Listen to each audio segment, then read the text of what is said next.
Bienvenue sur Mizane TV, très heureux de vous retrouver pour la suite de nos chroniques historiques consacrées à l'histoire de la Palestine, avec pour nous accompagner toujours Youssef Boussouma. Bienvenue à toi Youssef. Bienvenue, merci. Mais enfin, merci pour cette invitation. Voilà, donc on va attaquer aujourd'hui la guerre de 73, puisque nous étions arrêtés précédemment à la guerre de 67. Donc la guerre de 73, hein, qui va être quand même un point d'orgue dans le rapport de force militaire, ce qui sera d'ailleurs finalement le dernier conflit international, en tout le cas entre des nations arabes et ce qui s'est appelé par la suite, et ce qui s'est appelé précédemment, pardon, Israël. Donc cette guerre de 73 est un événement assez important.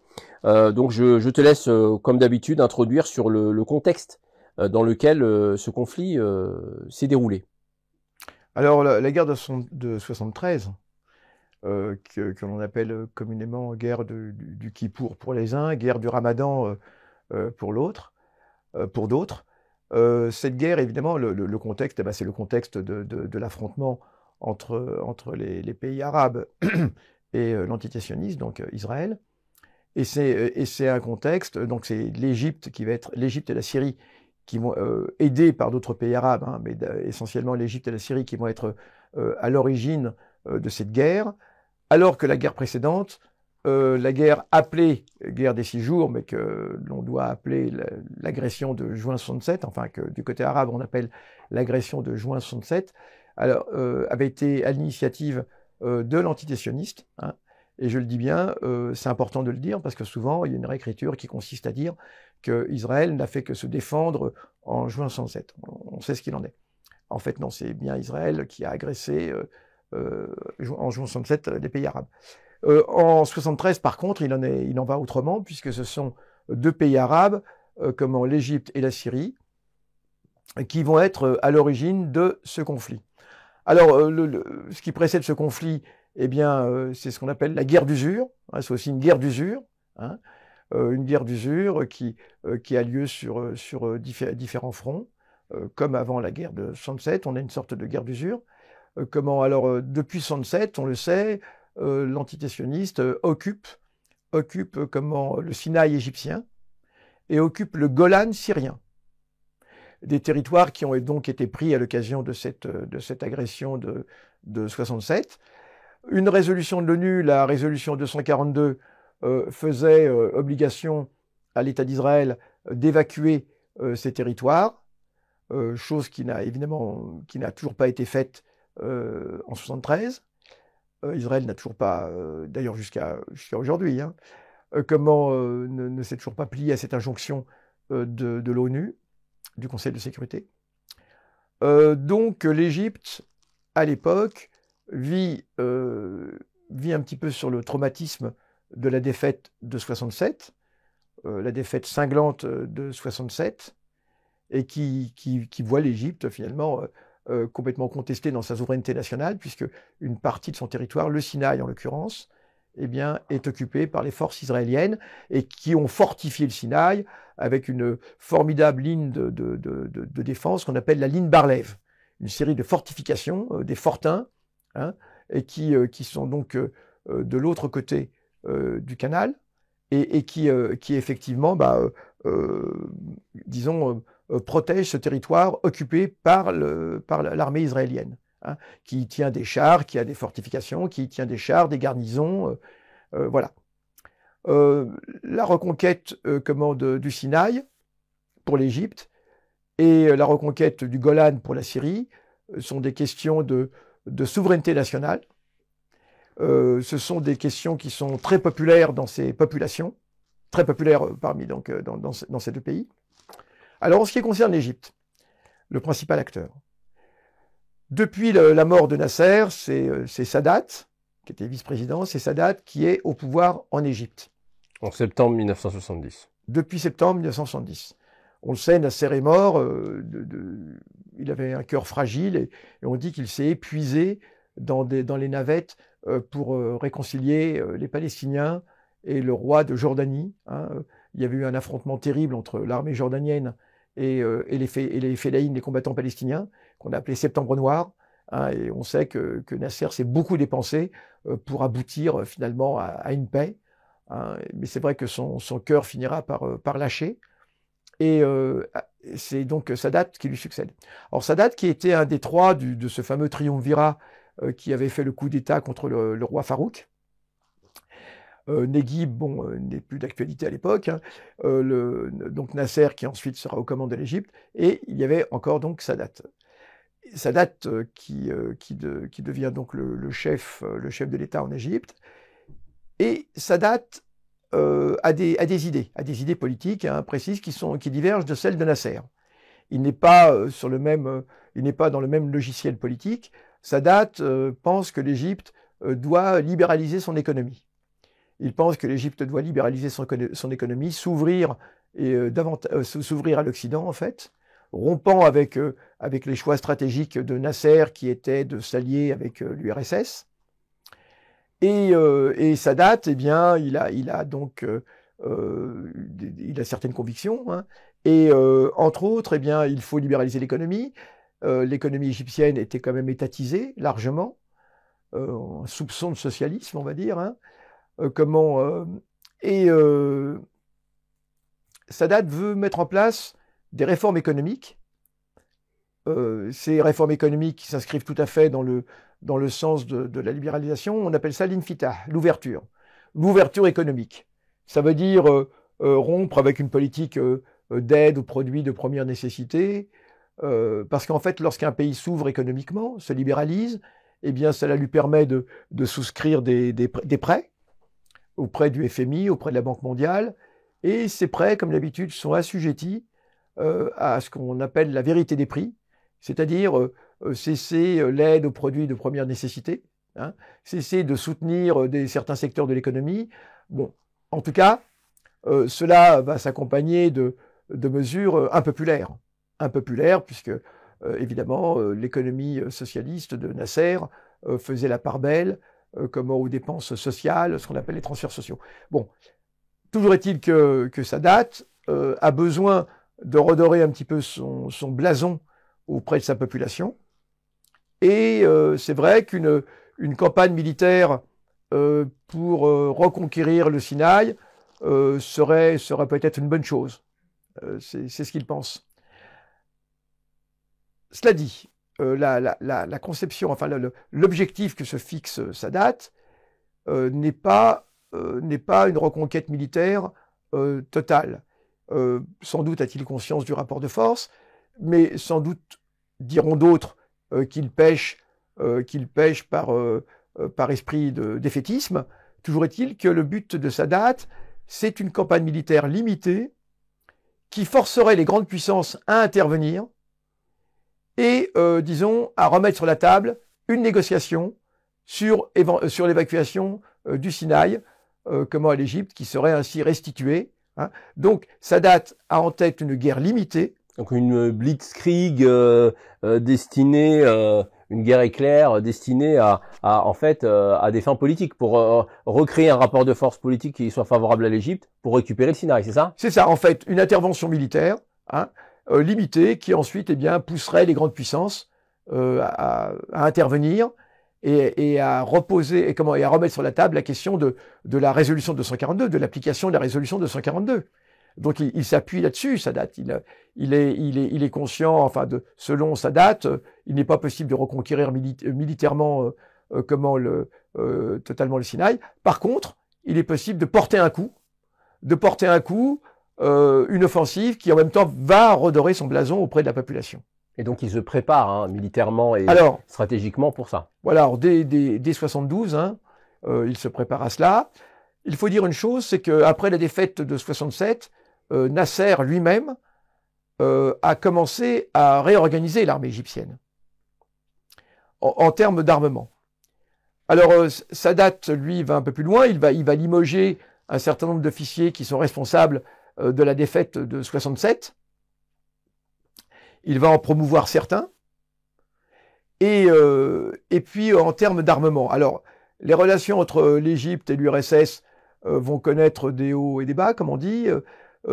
Sadat finira par congédier les conseillers militaires, les milliers de conseillers militaires soviétiques qui sont en Égypte. Mais pour autant, il accepte le matériel soviétique. Il sollicite du matériel soviétique. Et c'est ce matériel soviétique qui, disons-le, va faire la différence, va s'avérer extrêmement performant dans cette attaque égyptienne. Donc des MiG-21, des missiles sol-air, voilà, des missiles anti-tanks, des roquettes anti-chars, etc. Ce sont surtout, disons-le, les missiles SAM-6 et SAM-7 portatifs et les missiles anti-chars soviétiques qui sont de très bonne facture, qui vont permettre à l'armée égyptienne de franchir le canal de Suez. Alors, il est bon de donner quelques petits détails sur la façon dont les choses vont se passer. L'armée égyptienne s'était vraiment très bien préparée. C'était vraiment très bien préparée. En termes d'entraînement des hommes, on n'a plus du tout affaire à cette armée de 67 qui c'est vrai, n'était pas assez entraînée. Qui écoutait de la musique de Kulthum la veille. Ça n'empêche pas d'écouter la musique au lieu de se préparer psychologiquement à l'affrontement. Non, mais non, en fait, en 67, il n'y a jamais eu d'intention égyptienne. Il faut vraiment faire attention à cela. Il n'y a jamais eu d'intention égyptienne de passer à l'attaque. Ça a été une attaque surprise. Donc, effectivement, l'armée égyptienne n'était pas du tout prête. Elle n'était pas du tout prête parce qu'il n'a jamais été question de lancer une attaque. Hein. D'ailleurs, pour 67, on le sait bien, les 2 tiers de l'état-major étaient en vacances. Donc on n'imagine pas. Non, l'armée égyptienne, il faut faire attention à ce qu'ont pu raconter des historiens occidentaux par la suite. C'est que l'armée égyptienne n'était pas du tout prête et n'avait pas du tout l'intention. Non seulement elle n'était pas prête, mais elle n'avait pas l'intention de passer à l'action. Hein, faut le savoir. Et en plus, il y avait eu des histoires d'espionnage terribles. Voilà. Bon. Alors, et donc Sadat se prépare et il durcit un peu le ton aussi avec l'Union soviétique. Alors il durcit le ton avec l'Union soviétique parce que oui, puisque comme Sadat a l'intention de mener ce qu'on appelle une guerre de théâtre et qu'il compte sur l'intervention ensuite des États-Unis, il veut donner des gages aux États-Unis qu'il n'est plus inféodé à l'URSS. Hein. Donc il a congédié les conseillers militaires, soviétiques. Mais en même temps, il va recevoir du matériel soviétique. Hein. Déjà au préalable, avant même de lancer l'attaque, on l'a dit, donc des missiles SAM-6, SAM-7, qui sont des missiles très très performants. À peu près, les soldats, lorsqu'ils vont passer à l'attaque, chaque groupe de 3 soldats dispose d'un lanceur de missiles SAM-6 ou SAM-7. C'est vraiment énorme. C'est vraiment énorme. Hein. Je ne sais pas si on imagine combien. Chaque groupe de 3 soldats dispose de ces missiles portatifs que l'on peut tenir dans une valise. Hein. Voilà, et qu'on peut déployer comme cela, et qui sont portatifs et qui sont extrêmement efficaces et qui vont d'ailleurs décimer l'aviation israélienne. Hein. Et puis c'est la même chose pour les missiles anti-chars qui vont aussi faire des trouées dans les colonnes de chars israéliens. Alors toujours est-il que il est important de penser que lorsque cette armée égyptienne va passer à l'attaque, le principal souci, il y a 2 soucis. D'abord, franchir le canal de Suez. On a quand même en face des batteries de canons, de mitrailleuses, des batteries de canons et de mitrailleuses de l'armée israélienne qui sont prêts à entrer en action. Et on a surtout cette ligne de défense, cette fameuse ligne de défense Bar-Lev, qui est constituée de dunes, de grandes dunes qui ont été érigées de l'autre côté du canal. Et vous savez, les dunes de sable, ça a l'air de rien comme cela. Mais pour les chars, c'est un enfer. Faire traverser des dunes de sable à des chars qui, évidemment, on s'en doute, risquent de s'enfoncer hein, dans les dunes, c'est le but. Hein. Donc, cette ligne Bar-Lev israélienne est réputée infranchissable. Bar-Lev, du nom de l'ingénieur qui l'a conçue. Et donc, 2 problèmes d'abord. Franchir le canal de Suez. Alors, avec quelles embarcations ? Il faut un effet de surprise. Donc, pour pouvoir bénéficier de cet effet de surprise, on va utiliser des canaux qui ne sont pas des canaux à moteur. À rame, ce sont de grands canaux pneumatiques. Hein. Les premières unités, alors pas les chars passeront ensuite sur des pontons que le génie va installer. Les premières unités de fantassins de commandos vont franchir le canal avec des sortes de canaux pneumatiques, donc qui ne font pas de bruit, et à la rame, pour bénéficier au maximum, parce qu'on imagine le passage de centaines de canaux à moteur, le bruit que ça ferait, et bon. Et on veut bénéficier de l'effet de surprise, maximum. Deuxième problème, et de taille, je l'ai dit, comment faire avec ces dunes? Et là, on a un coup de génie égyptien qu'il faut relater, qu'on ne dit pas assez. Mais comment est-ce que les Égyptiens vont s'y prendre pour tailler des passages dans ces dunes? Alors, c'est du sable sec. Eh bien, il fallait y penser. Il faut mouiller le sable. Et alors, les Égyptiens, les canaux égyptiens, hein, qui partent les fantassins partent à l'assaut avec des canons à eau. Des canons à eau à haute pression, hein. Donc qui sont évidemment le tuyau dans le canal, hein, évidemment. Et il faut donc des compresseurs qui vont lancer de l'eau à haute pression. Et avec ces canons à eau, ces véritables canons à eau, on va humidifier les dunes et les tailler comme du gâteau. Une fois que que le sable est mouillé, eh bien, on peut le découper comme un gâteau. Donc, on va découper ces dunes au canon à eau, de façon à créer des tranchées, des trouées, par lesquelles les chars vont pouvoir passer. Et il fallait y penser. Et on a poussé la subtilité, parce qu'il faut dire que c'est aussi été une guerre de renseignement. Les renseignements égyptiens ont été extrêmement habiles, et disons, le contre-espionnage égyptien a été extrêmement habile pour intoxiquer les services israéliens. Donc il fallait diffuser. Donc les services égyptiens ont diffusé des quantités de fausses nouvelles. Ils ont inondé littéralement de fausses nouvelles, disons les ondes, hein, de façon à perturber la compréhension de l'opération par les services israéliens qui ne savaient plus à qui se fier. De nombreuses fausses nouvelles vont être donc diffusées. Mais ce qui est important de dire, c'est que il fallait camoufler l'acquisition par l'Égypte de canons à eau. Si l'Égypte s'était dotée de canons à eau au vu de tout le monde, donc ça aurait peut-être mis la puce à l'oreille des services israéliens.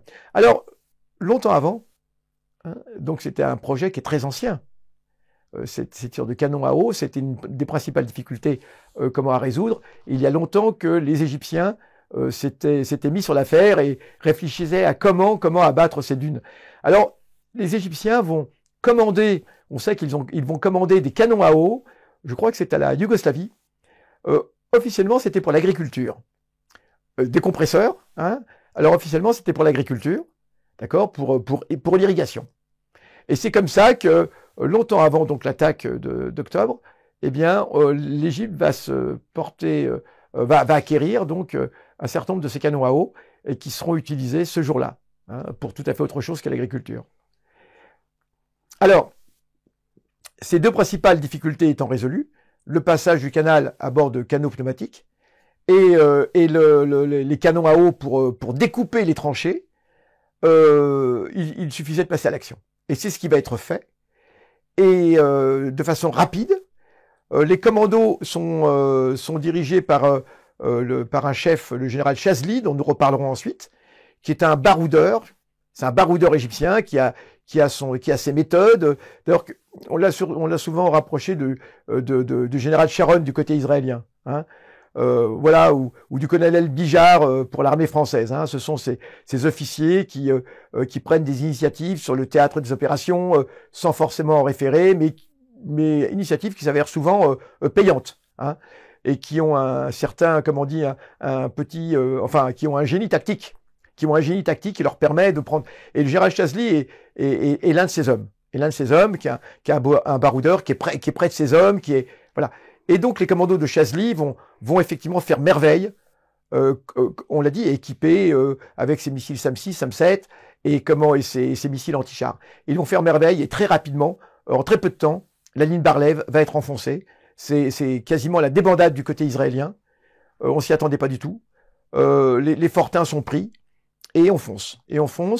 Le but est de gagner le plus de terrain, hein, et le plus rapidement possible. Ensuite, les choses vont se passer plus mal. Et c'est là dans cette deuxième phase. Et donc, cette deuxième phase qui va voir les troupes de Chazli. On va pas entrer dans le détail de tous ces combats, hein, mais ce qu'il faut retenir, c'est que les troupes de Chazli, et notamment la troisième armée égyptienne, va se retrouver piégée par une initiative audacieuse de Sharon, justement. Hein. Alors peut-être avant d'en arriver là, rappeler que entre-temps, enfin avant ça, les soviétiques, eux, étaient un peu mitigés. Alors il y a une position un peu contradictoire des soviétiques. Ils arment les Égyptiens pour un conflit avec Israël, mais en même temps, ils rencontrent les Américains à Oslo pour essayer d'éviter un conflit. Oui. Et donc ça va entraîner une modification des relations entre l'Égypte et l'Union soviétique. Donc je te laisse peut-être en parler. Oui, parce qu'on est quand même en pleine période. Certes, on est en guerre froide, mais on est encore en période de coexistence pacifique. Encore une fois, les deux super grands ne veulent pas d'un conflit. C'est la détente, quoi. On est encore dans ce qu'on appelle la détente, effectivement, hein. Et la doctrine soviétique de la détente, c'est la coexistence pacifique. Les deux systèmes peuvent exister, bien composés, peuvent exister sans chercher pour autant à s'affronter de façon directe, hein, puisqu'on sait que cela aboutirait à un affrontement nucléaire, voilà, qui serait néfaste pour tous. Donc, effectivement, dans le même temps, on a des négociations, puisqu'on a des négociations sur le désarmement nucléaire, hein. Saute 1 et ensuite ce sera Saute de 2, hein, en tout cas. Et donc cette guerre survient en plein dans ces tentatives de calmer le jeu, de la détente. Et les soviétiques évidemment sont aussi soucieux d'une chose, c'est que leur allié égyptien, parce que malgré tout l'Égypte, même si les conseillers, on a prié aux conseillers soviétiques de rentrer à la maison. Néanmoins, l'Égypte, pour autant, a quand même des relations avec l'URSS. Donc ils sont expulsés, hein, les Russes. Alors, donc 20 000 conseillers militaires sont expulsés en juillet de 1972, c'est pas rien quand même. Oui, certes, ils sont expulsés, mais pour autant, l'Égypte conserve des relations avec l'URSS, à tel point que l'Égypte va se tourner vers l'URSS pour obtenir un apport en armes supplémentaires, parce que les armes que l'Égypte a ne sont pas suffisantes. Alors, la même chose sera faite du côté israélien, hein, il va y avoir un véritable pont aérien américain pour disons fournir à l'État d'Israël quantité d'armes, donc évidemment des missiles, des chars, des avions, voilà. Donc c'est important de penser que dans les deux camps, on va se réarmer auprès du protecteur, hein, chacun auprès de son protecteur. Cela dit, je l'ai dit, il y a, comment les opérations vont être menées de telle façon que la troisième armée égyptienne va se retrouver encerclée par une offensive, une contre-offensive israélienne dans le Sinaï. Il y a aussi une contre-offensive israélienne dans le Golan, hein, mais c'est vrai que c'est dans le Sinaï où la troisième armée égyptienne va se retrouver encerclée. Et c'est là où on revient aux politiques. Un certain nombre d'accusations sont portées sur Sadat par le général Chazli, qui accuse Sadat de ne pas avoir voulu mener une opération réelle, mais d'avoir justement fait une guerre de théâtre. Et sur l'objet de cette guerre de théâtre, le général Chazli n'est pas du tout d'accord, justement. Lui, il pense qu'il faut foncer absolument. Il faut prendre un certain nombre de cols dans le Sinaï, très rapidement. Ah, le Sinaï, on a aussi des montagnes, hein, oui. Petit clin d'œil à notre prophète Moïse. Donc, on a un certain nombre de cols. Et le général Chazli veut que l'armée égyptienne ait l'initiative, ce que ne veut pas Sadat. Sadat, lui, on l'a dit, il veut juste une confrontation réduite de façon à forcer les États-Unis à intervenir. Et c'est là où il y a un conflit entre Chazli et Sadat, d'autant que Sadat, eh bien, va nommer un certain nombre de responsables, notamment de ministres de la Défense, qui selon Chazli sont absolument pas du tout à la hauteur. Et pour Chazli, la preuve est faite, Sadat sacrifie en fait son armée pour obtenir une intervention américaine et n'avait pas la volonté d'aller jusqu'au bout, hein. Et c'est ce qui va faire que cela va donner le temps à l'armée israélienne de contre-attaquer, justement à Sharon de contre-attaquer, de passer le canal et de venir contourner l'armée égyptienne, hein, et de la prendre à revers, et la troisième armée égyptienne, et finalement de l'encercler. Et donc, il y a cette troisième armée égyptienne. Que va-t-on faire? Comment la sauver? Va-t-elle être sacrifiée? Et c'est là où les Égyptiens vont faire appel aux Soviétiques. Et écoutez, ça va aller très loin. Les Soviétiques sont en train de préparer 50 000 parachutistes qu'ils vont prendre en Europe. Ils les préparent pour intervenir directement pour sauver cette troisième armée. Ça, c'est pas assez dit. Au cas où des négociations n'aboutiraient pas à cela. Et donc les Soviétiques vont préparer des dizaines de milliers de troupes aéroportées qui éventuellement pourraient être larguées pour venir au secours de cette troisième armée égyptienne. Alors, ils n'auront pas l'occasion de le faire parce qu'entre-temps, les négociations avec les Américains aussi ne veulent pas que les choses s'enveniment, hein, et que cela puisse déboucher un affrontement direct avec les Soviétiques. Donc, les Américains eux-mêmes vont faire pression sur les Israéliens pour que soit épargnée cette troisième armée. Ça, ce sont des éléments qui sont très importants. Les opérations militaires vont se succéder rapidement, et à partir du 14 octobre, Sadat veut reprendre l'initiative afin de soulager le front syrien. Puisque dans le Golan syrien, où les combats ont lieu entre l'armée syrienne et l'armée israélienne, les choses non plus ne se passent pas exactement comme prévu. Si dans un premier temps, grâce au matériel soviétique qui a également été fourni à l'armée syrienne, comment Assad dirige la Syrie à l'époque, eh bien effectivement certaines percées ont pu être réalisées par l'armée syrienne, qui s'accroche au terrain et qui fait preuve d'une grande combativité. Bon, rapidement, les Israéliens vont aussi se ressaisir sur le Golan, et pour pouvoir soulager ce front syrien, donc l'armée syrienne, Sadat, le 14 octobre, veut s'avancer plus profondément dans le Sinaï, et de façon à donc soulager l'armée syrienne. Mais cela va s'avérer être un fiasco. D'abord, son offensive est lancée après plusieurs jours d'atermoiement. On l'a dit, les Israéliens ont réussi à reprendre possession d'un certain nombre de positions. Et en plus, il lance son armée à découvert, c'est-à-dire qu'il ne sera plus protégé par l'infrastructure de missiles SAM-6, SAM-7 à proximité du canal. Donc, son armée à découvert va se lancer, ces chars vont se lancer contre les chars israéliens. Il y a environ 400 chars égyptiens contre 800 chars israéliens. Évidemment, les chars égyptiens vont se faire tailler en pièces, et environ 250 vont être mis hors de combat. Voilà, c'est un fiasco.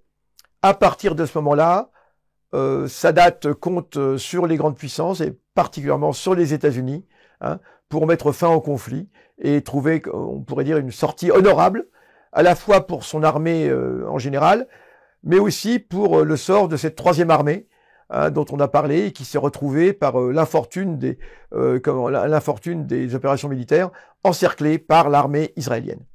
En fait, dès le 22 octobre, un cessez-le-feu est négocié, qui deviendra effectif le 24, sur la base de la résolution 242, qui demande à Israël d'évacuer les territoires du Sinaï et de Cisjordanie et Gaza, et du Golan syrien, bien sûr. C'est sur cette base-là que les Américains, effectivement, obtiennent des Israéliens qu'ils épargnent donc la troisième armée, mais aussi sur la base du fait que les Égyptiens, que Sadat, eh bien, acceptent de sortir de l'influence soviétique, chose qu'il avait commencé à faire de toute façon. Et je pense que Sadat, de toute façon, était déterminé à sortir de cette influence soviétique, hein. On l'a dit, de par déjà les choix politiques, économiques, l'Infitah, hein, qu'il avait lancé. En tout cas, c'est sur la base de cette rupture du lien de l'Égypte avec l'URSS que Sadat obtient de sauver la troisième armée, les Américains faisant pression sur les Israéliens, hein, pour qu'effectivement ils reviennent sur les positions militaires antérieures, et qu'ils permettent le ravitaillement de la troisième armée, qui se retrouve donc sans ravitaillement militaire, mais surtout plus grave, sans ravitaillement donc alimentaire. Quant au front syrien, eh bien effectivement l'armée syrienne, aidée de bataillons, de renforts irakiens qui sont tout de même arrivés. Disons qu'il y avait la discorde entre la Syrie et l'Irak qui précédait, finalement va être mise en sourdine. Les Irakiens ont envoyé des renforts, d'autres pays arabes ont envoyé des renforts, et une offensive syrienne était prévue sur le Golan, une contre-offensive syrienne était prévue sur le Golan dès le 23 octobre. Et donc cette offensive, évidemment, va tomber à l'eau, va être annulée du fait de ce cessez-le-feu qui a été conclu, on dit, dès le 22 octobre, et qui devient vraiment effectif le 24 octobre. Voilà un petit peu ce qu'on peut dire pour les opérations militaires qui concernent cette guerre de 73. Alors, quelles ont été les conséquences de cette guerre? C'est aussi important. Alors, les conséquences de la guerre de 73, on l'a dit, la première des conséquences, c'est que l'Égypte sort de l'influence soviétique, cesse avec sa relation particulière politique, économique et militaire avec l'URSS, et disons rentre dans le giron américain. Ça, c'est une chose. Autre conséquence, les autres États arabes voulaient aussi intervenir sur un autre plan, le plan économique. Le plan économique est particulièrement le plan pétrolier. On a eu une réunion de l'OPEP, l'organisation des pays arabes producteurs de pétrole, à distinguer de l'OPEP, qui concerne tous les pays producteurs de pétrole. Là, il s'agit des pays arabes producteurs de pétrole. Et l'OPEP a décrété un embargo sur les livraisons de pétrole aux pays occidentaux, particulièrement les pays occidentaux qui sont proches du camp américano-israélien. Dès le 17 octobre, d'ailleurs, juste avant le cessez-le-feu. Dès le 17 octobre, effectivement, non seulement un embargo sur les livraisons de pétrole, mais aussi une réduction de la production de pétrole qui équivaut en fait à une augmentation des prix du pétrole de près de 70% environ. Nous pourrons en reparler par la suite, ce qui, selon une théorie, aurait été à l'origine de la crise économique que l'Occident va connaître ensuite, et la réalité est tout autre. On pourra en reparler, bien sûr. Donc, en tout cas, les pays arabes ne sont pas restés totalement inactifs sur ce plan économique. Ça, c'est une conséquence. Il y a eu également, alors on peut dire un renforcement chez les Arabes de l'idée que l'armée israélienne n'est pas invincible. Que l'armée israélienne n'est pas invincible, elle a été durement bousculée, même si ensuite elle a repris l'initiative. Cette armée israélienne a été durement bousculée, et cela, évidemment, procure un certain enthousiasme chez les Palestiniens d'abord. Les Palestiniens qui se disent que finalement, il y a là une possibilité de libération des territoires occupés.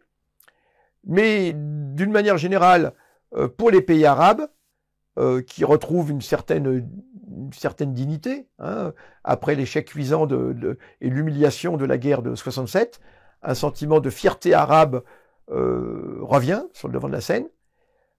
Plus généralement pour les pays du tiers-monde, puisque pour les pays du tiers-monde, on est en plein tiers-mondisme. Il y a eu la conférence d'Alger au mois de septembre précédent.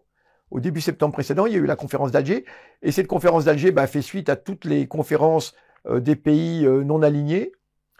Cette guerre d'octobre 73 est vue par l'ensemble des pays non alignés aussi comme une semi-victoire, semi-défaite, semi-victoire, même si au final ça peut apparaître comme une défaite égyptienne, c'est quand même aussi une semi-victoire au départ, et cela est vu par les pays du tiers-monde aussi comme une victoire d'un pays du tiers-monde, l'Égypte. Il faut avoir ça en tête. Cela aussi renforce dans les pays du tiers-monde l'idée que l'unité, que la solidarité entre ces pays du tiers-monde peut être payante. Alors on a un certain nombre d'autres pays qui sont intervenus dans cette guerre. Évidemment, il s'agit d'abord de l'Égypte et de la Syrie, mais beaucoup d'autres pays du tiers-monde. Et on aura même Cuba qui va intervenir dans cette guerre, d'autres pays.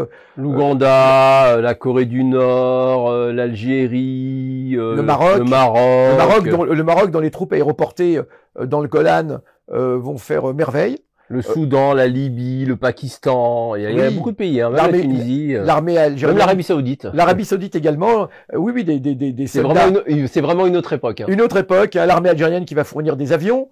hein, des avions très efficaces. L'Arabie Saoudite qui va même envoyer des fantassins. Et oui, il y a des fantassins saoudiens qui vont se battre.